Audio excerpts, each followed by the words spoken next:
So, ito na ang ating napritong cheese stick na mayroon tayong mayo ketchup dip. Let's try it.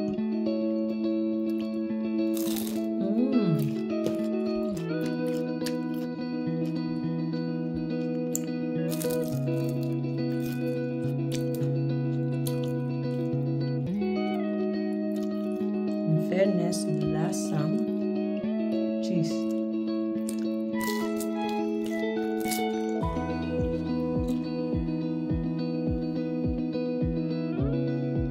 For today's video, susubukan naman natin ang gumawa ng cheese stick na gamit ang powdered cheese. So, kailangan lang natin ng powdered cheese, harina, ang ating pambalot, tubig, at brown sugar. Pwede po tayong gumamit ng white sugar, no po? So, una maglalagay muna tayo ng half cup of all-purpose flour. Dito muna sa ating lagayan. Sunod naman natin ang powdered cheese.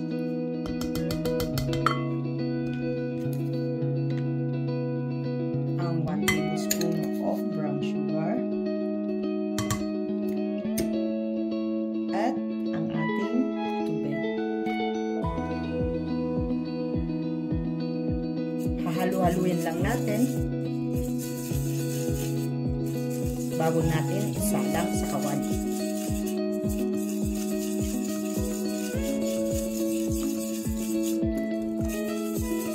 Sa container muna natin ilalagay para hindi magaskasan ng ating kawali. Lalo na pag yung non-sticky ang ating ginamit na pan para hindi magaskasan. Okay, well, mix na po siya.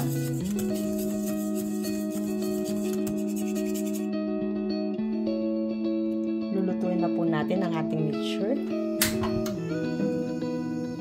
Lagay lang po natin ang ating kawali.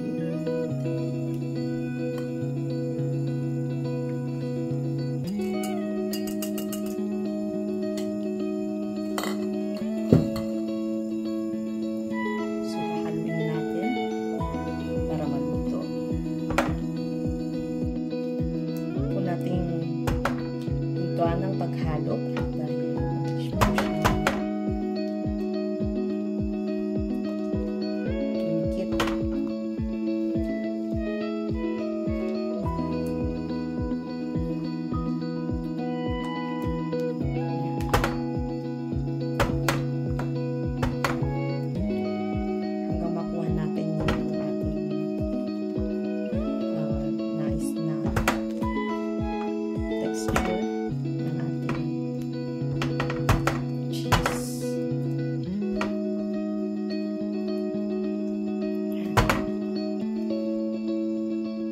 pwede na natin patayin yung apoy kung ganyan na yung kanyang texture.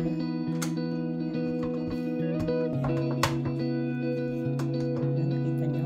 Tapos, palalamigin natin. Tsaka natin ilalagay sa wrapper. Habang pinapalamig natin ang ating